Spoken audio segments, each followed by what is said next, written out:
आज सर पठानकोट पहुंचे, किस विषय को लेकर पठानकोट में बैठक की? सबसे पहले हमारे बीच में पहुंचे पठानकोट से प्रिंट मीडिया और लोकल मीडिया का मैं बहुत बहुत धन्यवाद करना चाहता हूं। आज की ये बैठक पंजाब पठानकोट डिस्ट्रिक्ट में की जा रही है। इस बैठक के अंदर हमारे बीच में पंजाब के प्रदेश अध्यक्ष श्री राजेंद्र बिट्टा जी हैं। मेरे साथ मेरे राष्ट्रीय उपाध्यक्ष भाजपा ओबीसी मोर्चा एवं पूर्व राज्यसभा सांसद श्री सागर रायका जी हैं और पंजाब की ओबीसी मोर्चा की समस्त टीम हमारे साथ इस बैठक में आज एक अहम मुद्दे के ऊपर चर्चा करने के लिए बैठी है। भारतीय जनता पार्टी ओबीसी मोर्चा आने वाले समय में पूरे देश भर में 6 तारीख से लेकर अप्रैल से लेकर 14 अप्रैल तक एक पूरे देश भर में एक बहुत बड़ा कार्यक्रम आयोजित करने जा रही है। 6 अप्रैल जो कि हमारा भाजपा का स्थापना दिवस है, 11 अप्रैल जो कि ज्योतिबा फुले जी का जयंती है, 14 अप्रैल डॉक्टर BR अम्बेडकर जी की जयंती है। हम लोग गांव-गांव चलो, घर-घर चलो, गांव-गांव चलो, घर-घर चलो अभियान के तहत भारतीय जनता पार्टी ओबीसी मोर्चा पूरे देश भर में भाजपा की नीतियों को लेके, ओबीसी समाज की नीतियों को लेके जो हमारे यशस्वी प्रधानमंत्री नरेंद्र मोदी जी ने किया है, उसके लिए लोगों के बीच में जाएगी, गांव में जाएगी। लगभग हम लोग 1 लाख गांव के अंदर जाएंगे, जिसके अंतर्गत हम लोग 1 करोड़ से ज़्यादा लोगों को अपने साथ जोड़ने का पूरा प्रयास करेंगे।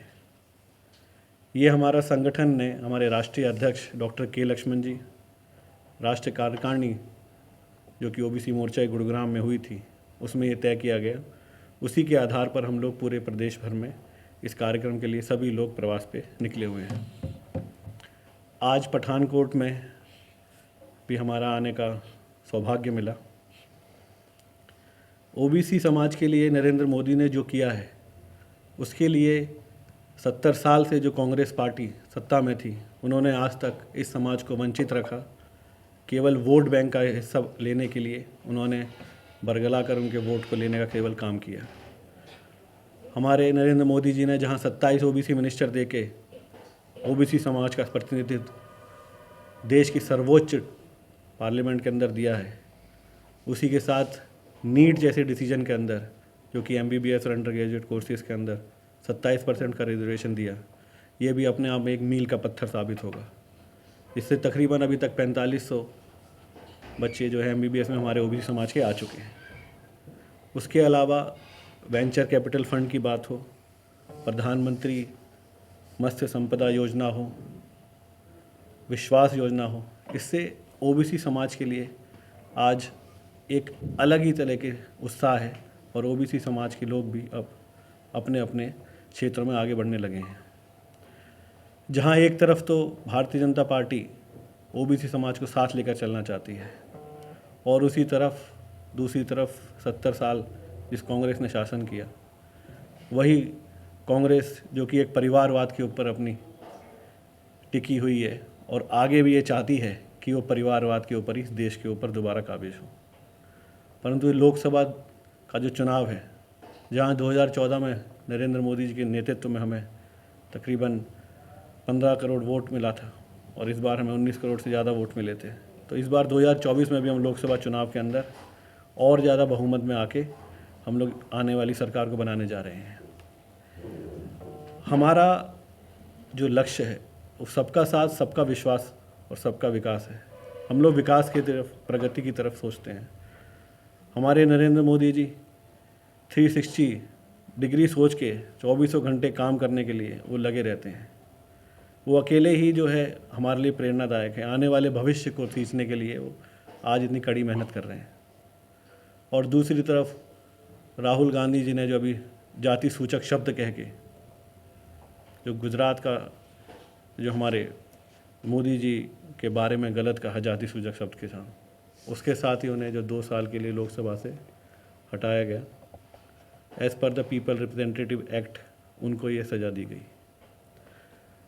उसके बाद भी वो लोग नहीं मानते। आपने देखा होगा पीछे भी वो ये कहते हैं कि मैं तो गांधी हूँ और गांधी कभी किसी से माफ़ी नहीं मांगता।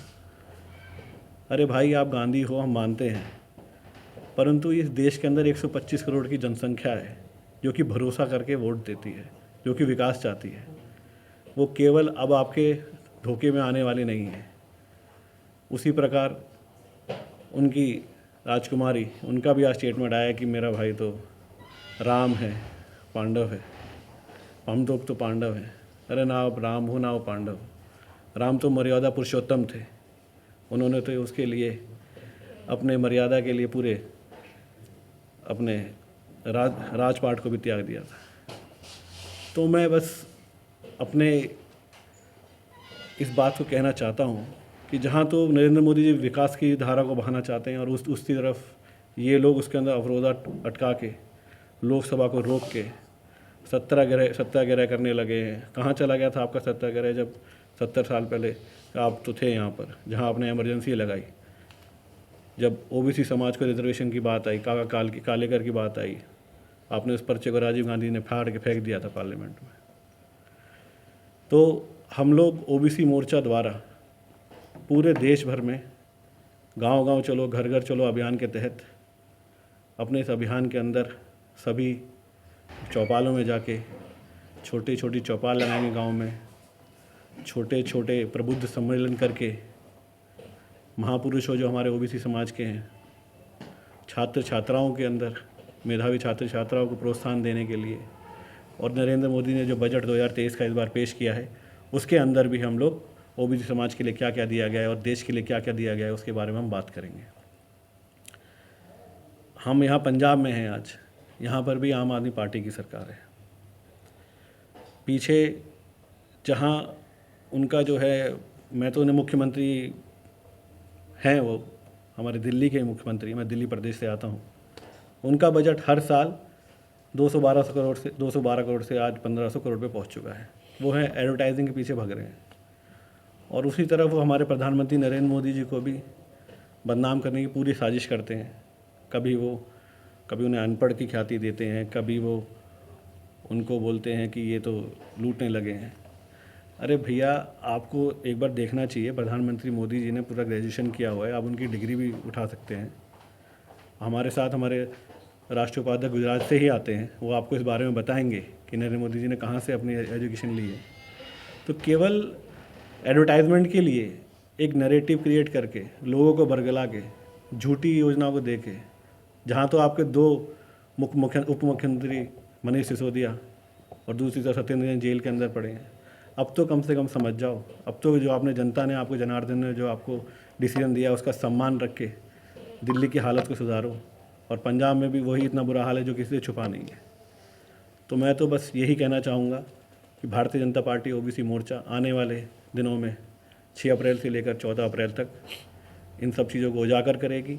और गांव गांव चलो घर घर चलो अभियान के तहत हम लोग इस चीज़ को ओबीसी समाज के लिए लेके जाएंगे। और इसी अंतर्गत हम लोग 6 अप्रैल को हमारे राष्ट्रीय अध्यक्ष श्री जगत प्रकाश नड्डा जी हरियाणा से इस गांव गांव चलो घर घर चलो अभियान का उद्घाटन करेंगे। धन्यवाद। हमारे साथ हमारे पंजाब ओबीसी के अध्यक्ष बिट्टा जी, पठानकोट जिला कांग्रेस और जिला भाजपा के हमारे अध्यक्ष जी, इस मंडल के अध्यक्ष, इस ज़िले के हमारे ओबीसी के अध्यक्ष, और हमारे साथ जिन्होंने अभी बात की ये ओबीसी आईटी सेल के हमारे कन्वीनर भाई राहुल जी। हम आज आए हैं, जिस तरह से पूरे देश में भारतीय जनता पार्टी के खिलाफ विपक्ष ने मोर्चा खोल के लोगों को गुमराह करने की बातें शुरू की है, उसका पर्दाफाश करने के लिए हमारे ओबीसी मोर्चा पूरे देश में गांव गांव चलो घर घर चलो।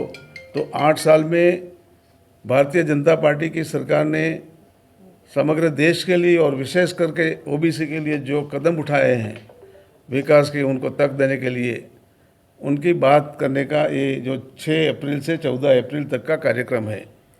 इस कार्यक्रम के प्रचार में यहाँ पंजाब में भी हमारे कार्यकर्ता गांव-गांव जाएंगे और इसी बात को आगे बढ़ाएंगे।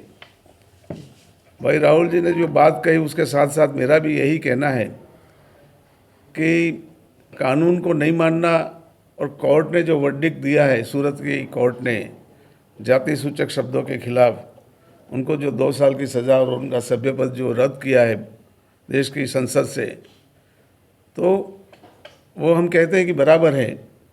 और राहुल जी को पूरे देश के समक्ष उनको माफ़ी मांगनी चाहिए इसे आरोपों के लिए, और उनके पक्ष में और उनके समर्थन में जो देश के दूसरे विपक्ष के लोग भी इकट्ठे हुए हैं, जैसे आम आदमी पार्टी के अध्यक्ष केजरीवाल जी ने भी कहा कि ये अनपढ़ लोगों की सरकार है।